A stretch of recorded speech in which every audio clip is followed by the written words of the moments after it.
लेकिन उत्थे फिर जो डंगर ने उन्होंने कोल भी सौना पैंदा, क्योंकि इंज उन्होंने खुला लूगा छड्डिया भी नहीं जा सकता। वो बाग ते जमींदार ने सुता सी ते कणकां वढी गईयां सन ते हाली छोटा छोटा सुड्डा जिहड़ा हुंदा ना, सुड्डा आंदे ने जदों कणक वढ ली जांदी है ते थल्ले तकरीबन 6 इंच 4 इंच इन्ना कु ਉਹਦਾ ਜਿਹੜਾ ਕਣਕ ਦੇ ਬੂਟੇ ਦਾ ਸੁੱਕਾ ਹੋਇਆ ਨਾੜ ਹੁੰਦਾ ਉਹ ਉਂਝ ਹੀ ਖਲੋਤਾ ਹੁੰਦਾ। ਉਹ ਨੰਗੇ ਪੈਰੀ ਲੰਘਦੇ ਭਵੀਏ ਤੋਂ ਚੁੱਭਦਾ ਵੀ ਬੜਾ ਭੈੜਾ। ਤੇ ਅਸਾਂ ਉਹ ਪੈਰਾਂ 'ਚ ਬਾਏ ਵੀ ਨੇ, ਉਹਨਾਂ ਦਾ ਪਤਾ ਵੀ ਹੈ। ਉਹ ਸੁੱਡੇ ਵਾਲੀ ਆ ਸਨ, ਤੇ ਸੁੱਡੇ ਦਾ ਇੱਕ ਇਹ ਹੁੰਦਾ ਕਿ ਉਹਦੇ ਉੱਤੇ ਪੈਰ ਆਵੇ ਤੇ ਉਹ ਕੜਕ ਦੀ ਆਵਾਜ਼ ਵੀ ਇੱਕ ਆਉਂਦੀ। ਉਹ ਸੁੱਤਿਆ ਉਹਨੇ 2-4 ਵਾਰੀ ਸੁੱਡਾ ਖੜਕਿਆ ਤੇ ਉਹਦੀ ਅੱਖ ਤੇ ਖੁੱਲ ਗਈ, ਲੇਕਿਨ ਉਹ ਕੋਈ ਚੋਰ ਸੀ ਜਿਹੜਾ ਉਹਨਾਂ ਦੀ ਘੋੜੀ ਛੋੜੀ ਜਾਂ ਆਪਣਾ ਢੱਗਾ ਉਹਨੇ ਖੋਲ ਲਿਆ ਸੀ। ਢੱਗਾ ਖੋਲ ਕੇ ਤਾਂ ਕੋਈ ਹਾਲੀ ਕਿੰਨਾ ਕੁ ਗਿਆ ਹੋਣਾ, ਕਿੱਲਾ 1.5 ਕਿੱਲਾ ਗਿਆ, ਤੇ ਪਿੱਛੋਂ ਉਹਨੂੰ ਵੀ ਅੱਖ ਖੁੱਲ ਗਈ ਵੀ ਮੇਰਾ ਢੱਗਾ ਖੁੱਲ ਜਾਂਦਾ। ਉਹ ਛੇਤੀ ਨਾਲ ਉੱਠਿਆ, ਉੱਠ ਕੇ ਘੋੜੀ ਵੱਲ ਹੋਇਆ। ਘੋੜੀ ਨੂੰ ਸੰਗਲ ਸੀ, ਸੰਗਲ ਨੂੰ ਤਾਲਾ ਸੀ। ਉਹ ਸਾਰਾ ਕੁਝ ਕਰਦਿਆਂ ਕਰਾਉਂਦਿਆਂ ਖੋਲ੍ਹਦਿਆਂ ਡਾਂਗ ਸੋਟਾ ਫੜਦਿਆਂ ਉਹ ਕੁਝ ਨਾ ਕੁਝ 10-15 ਕਿੱਲਿਆਂ ਦਾ ਪਾੜਾ ਕਰ ਗਿਆ ਚੋਰ। ਢੱਗੇ ਨੂੰ ਤਰੀਕ ਹੀ ਜਾਂਦਾ ਸੀ ਚੰਗਾ ਤੇਜ਼। ਉਹ ਮਗਰੋਂ ਘੋੜੀ 'ਤੇ ਚੜ੍ਹਿਆ ਤੇ ਘੋੜੀ ਨੇ ਫਿਰ ਢੱਗੇ ਨੂੰ ਕਿੱਥੇ ਜਾਣ ਦੇਣਾ ਸੀ। ਝਾਟੇ 'ਚ ਜਿਹੜੇ ਸਿਰ 'ਤੇ ਚੜ੍ਹਿਆ ਤਾਂ ਅੱਗੋਂ ਚੋਰ ਵੀ ਬੌਂਤਰ ਕੇ ਬੁਖਲਾ ਕੇ ਤੇ ਉਸ ਢੱਗੇ ਦੀ ਨੱਥ ਛੱਡ ਦਿੱਤੀ। ਤੇ ਉਹ ਕੋਲ ਨੇੜੇ ਟਾਹਲੀ ਸੀ, ਉਹ ਭੱਜ ਕੇ ਉਹਦੇ ਤੋਂ ਚੱਲਿਆ, ਉਹ ਟਾਹਲੀ 'ਤੇ ਚੜ੍ਹ ਗਿਆ। ਉਹ ਜੱਟ ਨੂੰ ਵੀ ਗੁੱਸਾ ਚੜ੍ਹਿਆ ਸੀ। ਉਸ ਵਕਤ ਇਹ ਨਹੀਂ ਵੇਖਿਆ ਵੀ ਹੁਣ ਮੈਨੂੰ ਤਰੀਕੇਕਾਰ ਕੀ ਇਖਤਿਆਰ। ਉਹ ਘੋੜੀ ਤੋਂ ਛਾਲ ਮਾਰ ਕੇ ਤੇ ਉਹ ਵੀ ਮਗਰ ਉਹਦੇ 'ਤੇ ਟਾਹਲੀ 'ਤੇ ਨਾਲ ਗਾਲ ਮੰਦਾ ਜੋ ਉਹਨੂੰ ਆਉਂਦਾ ਸੀ ਮੂੰਹ 'ਚ ਪਿਆ ਕੱਢੀ ਜਾਵੇ, ਜਾਵੀਂ ਨਾ ਤੇ ਇੰਝ ਕਰਦਿਆਂ ਦਾ ਤੇ ਤੈਨੂੰ ਉਹ ਕਰਦਿਆਂ ਦਾ। ਉਹਨੇ ਉੱਤੋਂ ਸਿੱਧੀ ਛਾਲ ਮਾਰੀ ਚੋਰ ਨੇ, ਉਹ ਘੋੜੀ ਦੇ ਉੱਤੇ ਸਿੱਧੀ ਉਹਨੇ ਛਾਲ ਮਾਰੀ ਤੇ ਘੋੜੀ ਭਜਾ ਕੇ ਤੇ ਉਸ ਆਖਿਆ ਜੱਟ ਨੂੰ, ਉਸ ਆਖਿਆ ਲੈ ਤੂੰ ਢੱਗਾ ਲੈ ਜਾ ਤੇ ਮੈਂ ਘੋੜੀ ਲੈ ਜਾਣਾ। ਇਸ ਵਕਤ ਅਸੀਂ 2-3 ਦਿਨ ਮੁਖਤਲਿਫ ਆਪਣੇ ਤੌਰ 'ਤੇ ਵੀ ਗੱਲ ਕੀਤੀ। ਉੱਥੇ ਜਿਹੜੀ ਸਿਆਸੀ ਉਖਾੜ ਪਟਕ ਇਸ ਵਕਤ ਚੱਲ ਰਹੀ ਹੈ ਔਰ ਜੋ ਉੱਥੇ ਸਿਲਸਿਲਾ ਚੱਲੇ ਆ, ਅਤੇ ਬਾਜ਼ ਦੋਸਤਾਂ ਦੇ ਬਜ਼ੁਰਗਾਂ ਦੇ ਸੀਨੀਅਰ ਲੋਕਾਂ ਦੇ ਉਹਨਾਂ ਦੇ ਕਾਲਮ, ਉਹਨਾਂ ਦੇ ਤਜਜ਼ੀਏ, ਉਹਨਾਂ ਦੀ ਗੁਫ਼ਤਗੂ, ਉਹਦਾ ਵੀ ਜ਼ਿਕਰ ਕੀਤਾ। ਲੇਕਿਨ ਹਾਲਤ ਹੁਣ ਉੱਥੇ ਇਹ ਹੀ ਬਣੀ ਪਈ ਹੈ ਕਿ ਚੂੰਕਿ ਜਜ਼ਬਾਤੀਅਤ ਦਾ ਇਸ ਵਕਤ ਰਾਜ ਹੈ ਔਰ ਨਾਅਰੇਬਾਜ਼ੀ ਦੇ ਨਾਲ ਲੀਡਰ ਵੀ ਅਤੇ ਉਹਨਾਂ ਦੇ ਪੈਰੋਕਾਰ ਵੀ, ਸਾਰਿਆਂ ਦੀ ਟ੍ਰੇਨਿੰਗ ਨਾਅਰੇਬਾਜ਼ੀ 'ਤੇ ਹੋਈ ਹੈ। ਨਾਅਰਿਆਂ 'ਚ ਉਹ ਜੱਟ ਵਾਲਾ ਹਿਸਾਬ ਹੈ ਕਿ ਮਗਰੋਂ ਬੜੇ ਗੁੱਸੇ ਨਾਲ ਪਹਿਲਾਂ ਜੇ ਭੱਜ ਕੇ ਘੋੜੀ ਵੱਲ ਹੁੰਦੇ ਨੇ, ਘੋੜੀ ਨੂੰ ਅੱਗੋਂ ਸੰਗਲ ਵੱਜੇ ਨੇ। ਇਹ ਉਹ ਮੈਂ ਮਤਲਬ ਹੁਣ ਮੈਂ ਇਸ ਜਿਹੜੀ ਮਿਸਾਲ ਹੈ ਨਾ ਇਹਦੀਆਂ ਡੀਸਾਈਫਰ ਅੰਗਰੇਜ਼ੀ 'ਚ ਆਉਂਦੇ ਨੇ ਕਿ ਕੋਡ ਦੇ ਵਿੱਚ ਗੱਲ ਕੀਤੀ ਹੋਵੇ ਤਾਂ ਉਹਨੂੰ ਡੀ ਕੋਡ ਕਰਨਾ, ਉਹਦੀ ਤਸ਼ਰੀਹ ਕਰਨਾ, ਉਹਦਾ ਮਤਲਬ ਦੱਸਣਾ, ਉਹਦੇ ਇਸਤਾਰੇ ਜਿਹੜੇ ਨੇ ਉਹਨਾਂ ਨੂੰ ਖੋਲ੍ਹਣਾ।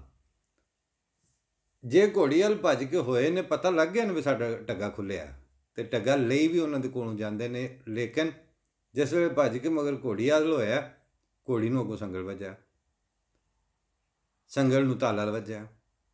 ਇਹ ਉਹ ਆਈਨੀ ਤਰਾਮੀਮ ਨੇ ਜਿਹੜੀਆਂ ਆਪਣੇ ਆਪਣੀ ਲਾਲਚ ਨਾਲ, ਆਪਣੇ ਆਪਣੀ ਅੰਡਰਸਟੈਂਡਿੰਗ ਨਾਲ, ਆਪਣੇ ਉਸ ਵਕਤ ਦੇ ਜਿਹੜਾ ਇਹਨਾਂ ਨੂੰ ਜਿਹੜੀ ਚੀਜ਼ ਵਾਰੇ ਆਉਂਦੀ ਸੀ ਉਹਦੇ ਮੁਤਾਬਿਕ, ਕਿਉਂਕਿ ਕੀਤਾ ਤਾਂ ਸਾਰਿਆਂ ਹੀ ਇੰਝ ਨਾ ਕਿ ਜਿਸ ਵੇਲੇ ਸਮਝਿਆ ਕਿ ਹੁਣ ਅੱਗ ਦਾ ਸੇਕ ਚੋਖਾ ਹੋਣ ਲੱਗ ਪਿਆ, ਉਸ ਵੇਲੇ ਛੇਤੀ ਨਾਲ ਆਖਿਆ ਕਿ ਚਲੋ ਉਹਨਾਂ ਲਿਆਓ ਗੰਢੇ ਦਿਓ, ਅਸੀਂ ਗੰਢਾ ਖਾ ਲੈਂਦੇ ਹਾਂ, ਲਿੱਤਰ ਨਾ ਮਾਰੋ।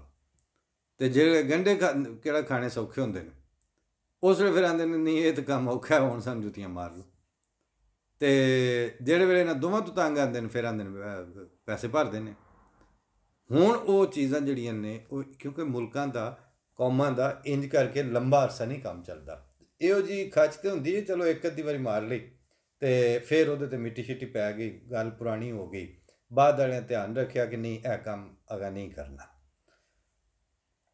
ਅਤੇ ਇਹਨਾਂ ਨੇ ਤਾਂ ਉਹ ਖੇਡ ਬਣਾਈ ਸੀ ਨਾ। ਸਟੇਟਸਮੈਨਸ਼ਿਪ ਜਿਹੜੀ ਹੁੰਦੀ ਹੈ ਉਹ ਦੁਨੀਆ ਦੇ ਵਿੱਚ ਉਹਨੂੰ ਖੇਡ ਔਰ ਮਜ਼ਾਕ ਨਹੀਂ ਸਮਝਿਆ ਜਾਂਦਾ। ਸਿਆਸਤ ਔਰ ਲੀਡਰਸ਼ਿਪ ਜਿਹੜੀ ਹੈ ਉਹ ਇੱਕ ਠੀਕ ਹੈ, ਉਹਨਾਂ ਦੇ ਵਿੱਚ ਛੋਟੇ ਛੋਟੇ ਮਸਾਇਲ ਜ਼ਰੂਰ ਆਉਂਦੇ ਨੇ, ਵੱਡੇ ਮਸਲੇ ਵੀ ਆ ਜਾਂਦੇ ਨੇ, ਲੇਕਿਨ ਜਦੋਂ ਲੀਡਰਾਂ ਦੇ ਸਿਰ 'ਤੇ ਪਵੇ ਉਦੋਂ ਫਿਰ ਉਹ ਗੰਦੀ ਨਹੀਂ ਭੋਗਦੇ, ਉਦੋਂ ਫਿਰ ਉਹ ਹਿੰਮਤ ਕਰਦੇ ਨੇ। ਕਿਉਂਕਿ ਜਿਹੜੇ ਆਮ ਦਿਨਾਂ 'ਚ ਸਵਾਦ ਵੀ ਉਹਨੇ ਹੀ ਲਏ ਹੁੰਦੇ ਨੇ। ਉਹ ਵਿੱਚ ਹੁਣ ਗੱਲ ਦੇ ਵਿੱਚ ਆ ਗਈ, ਮੈਂ ਬਾਅਦ ਵਿੱਚ ਉਹਦੀ ਮਜ਼ੀਦ ਗੱਲ ਘੋੜੀ ਤੇ ਢੱਗੇ ਵਾਲੀ ਕਰਨਾ। ਲੰਬਰਦਾਰੀ ਦਾ ਇਲੈਕਸ਼ਨ ਵੀ ਕਿਸੇ ਜ਼ਮਾਨੇ 'ਚ ਹੁੰਦਾ ਸੀ, ਅਤੇ ਉਹ ਕਿਸੇ ਬੰਦੇ ਨੇ ਨੰਬਰਦਾਰੀ ਦਾ ਇਲੈਕਸ਼ਨ ਲੜਿਆ, ਅਤੇ ਉਹਦੇ 'ਤੇ ਫਿਰ ਖਰਚਾ ਵੀ ਹੁੰਦਾ, ਲੋਕਾਂ ਨੂੰ ਜਾਣਾ ਵੀ ਪੈਂਦਾ। ਜ਼ਿਮੀਂਦਾਰਾਂ ਦੀ ਮੁੜ ਐਡੀ ਮਈਸ਼ਤ ਕਿੰਨੀ ਕੁ ਹੁੰਦੀ ਹੈ, ਸਾਲ 2 ਵਾਰੀ ਉਹਨਾਂ ਦੇ ਕੋਲ ਪੈਸੇ ਆਉਣੇ ਹੁੰਦੇ ਨੇ, ਹਾੜੀ 'ਤੇ ਜਾਂ ਸੌਣੀ 'ਤੇ, ਅੱਗੇ ਪਿੱਛੇ ਤਾਂ ਬਸ ਇੰਝ ਹੀ ਹੈ, ਗੁਜ਼ਾਰਾ ਹੀ ਹੈ। ਅਤੇ ਉਹ ਖੈਰ ਇਲੈਕਸ਼ਨ ਲੜਿਆ ਤਾਂ ਉਹਨੂੰ ਮਹਿਸੂਸ ਹੋਇਆ ਵੀ ਪੈਸੇ ਪੂਸੇ ਜਿਹੜਾ ਕੋਈ ਜੋੜਿਆ ਜੰਮਿਆ ਸੀ ਉਹ ਖਰਚ ਹੋ ਗਿਆ ਢੇਰ ਸਾਰਾ ਸਾਡਾ।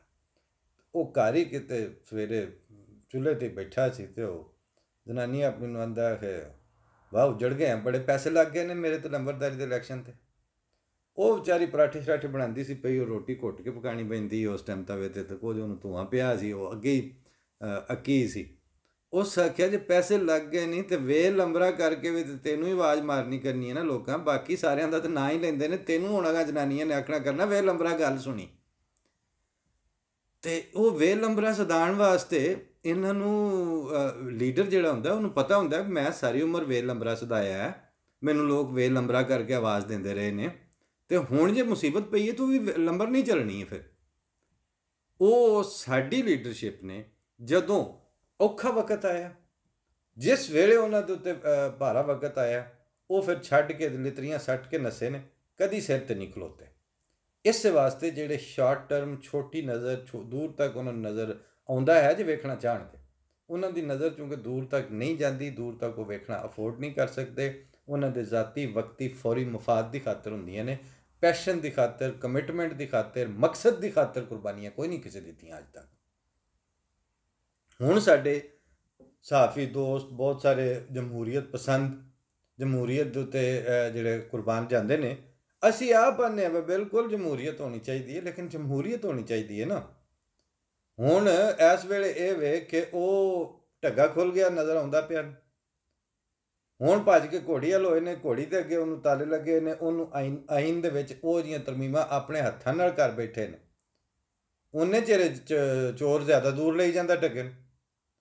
ਜਿਹੜੇ ਵੇਲੇ ਅੱਗੋਂ ਲੜਾਈ ਪਾ ਕਰਦੇ ਨੇ, ਜਿਹੜੇ ਇਸ ਵਕਤ ਨਾਅਰੇਬਾਜ਼ੀਆਂ ਹੋ ਰਹੀਆਂ ਨੇ, ਜਿਹੜੀ ਇਸ ਵਕਤ ਧਮਕੀਆਂ ਦਿੱਤੀਆਂ ਜਾ ਰਹੀਆਂ ਨੇ, ਜਿਹੜੇ ਇਸ ਵਕਤ ਲਾਂਗ ਮਾਰਚ ਅਤੇ ਅਸਤੀਫੇ ਅਤੇ ਇਹਨਾਂ ਚੀਜ਼ਾਂ ਦੀ ਗੱਲ ਵੀ ਕੀਤੀ ਜਾਂਦੀ, ਇਹਦੇ ਵਿੱਚ ਵੀ ਬਦਨੀਤੀ ਸ਼ਾਮਿਲ, ਇਹਦੇ 'ਚ ਕਦੋਂ ਨੀਅਤ ਸ਼ਾਮਿਲ।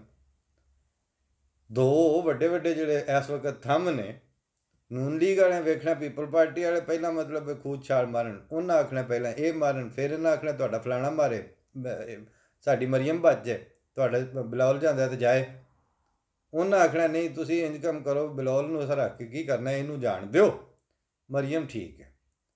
ਇਹਨਾਂ ਦੋਵਾਂ ਦੇ ਪਿੱਛੇ ਸ਼ਹਿਬਾਜ਼ ਸ਼ਰੀਫ ਦਾ ਮੁੰਡਾ ਜਿਹੜਾ ਉਹ ਹਾਲੇ ਜੇਲ੍ਹ 'ਚ ਬੈਠਾ।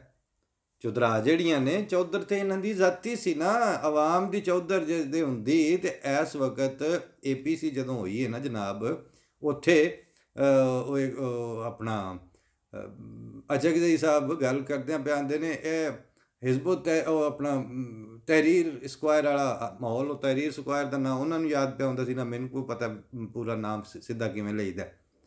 ਉਹ ਇੱਧਰੋਂ ਉੱਧਰੋਂ ਪੁੱਛ ਕੇ ਆਉਂਦੇ ਨੇ ਉਹ ਕਿੱਥੇ ਇਕੱਠੇ ਹੋਏ ਸਨ ਡਿਕਟੇਟਰਸ਼ਿਪ ਦੇ ਖਿਲਾਫ। ਉਹਨਾਂ ਦੱਸਿਆ ਫਿਰ ਵੀ ਉਹ ਤਹਿਰੀਰ ਸਕੁਆਇਰ ਸੀ। ਆਖਿਆ ਅਸੀਂ ਵੀ ਇੱਥੇ ਤਹਿਰੀਰ ਸਕੁਆਇਰ ਬਣਾ ਦਿਆਂਗੇ।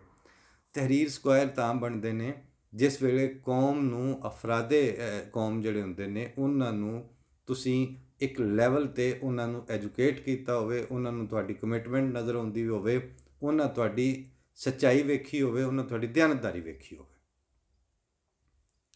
ਹੁਣ ਤੱਕ ਤਾਂ ਕਿਸੇ ਵੇਖੀ ਕੋਈ ਨਹੀਂ। ਅਤੇ ਬੜੇ ਕਿਸੇ ਜਿਹੜੇ ਇਮਰਾਨ ਖਾਨ ਦੀ ਕੋਈ ਗੱਲ ਕਰਦੇ ਨੇ, ਉਹ ਸਿਆਣੇ ਬੰਦੇ ਵਿੱਚ ਬਿਲਕੁਲ ਸਿੱਧੀ ਗੱਲ ਢੂੰਢ ਲੈਂਦੇ ਨੇ। ਉਹਨਾਂ ਆਖਿਆ ਪਹਿਲੀ ਵਾਰੀ ਆਇਆ ਨਾ, ਜਾਂ ਤਾਂ ਹੋਵੇ ਅੱਗੇ ਕੋਈ 1 2 3 ਟਰਮਾਂ ਭੁਗਤਾਈਆਂ ਸੋ, ਅਤੇ ਫਿਰ ਇਹ ਕਰਪਟ ਨਹੀਂ। ਹੁਣ ਤੱਕ ਇਹਦੇ ਕੋਲ ਇੰਟਲੈਕਚੁਅਲ ਕਰਪਸ਼ਨ ਹੋ ਸਕਦੀ ਸੀ, ਉਹਨੇ ਰੱਜ ਕੇ ਕੀਤੀ। ਇੰਟਲੈਕਚੁਅਲ ਡਿਸਆਨੈਸਟੀ ਜਿਹੜੀ ਹੈ, ਬਾਅਦ ਦਫਾ ਜਿਹੜੇ ਬਾਕੀ ਪੈਸੇ ਤੁਸੀਂ ਤਰੋੜ ਕੇ ਖਾ ਗਏ ਹੁੰਦੇ, ਉਹਦੇ ਨਾਲ ਤਾਂ ਬਹੁਤ ਜ਼ਿਆਦਾ ਵੱਡਾ ਨੁਕਸਾਨ ਦੇ ਜਾਂਦੀ। ਉਹਦੇ ਕੋਲੋਂ ਕਦੋਂ ਸਟੈਂਡ ਲਿਆ ਗਿਆ ਸਾਨੂੰ ਬਾਹਰ, ਠੀਕ ਹੈ, ਜਿਨ੍ਹਾਂ ਨੂੰ ਅੰਦਾਜ਼ਾ ਹੋ ਜਾਂਦਾ ਸੀ ਉਹ ਤੇ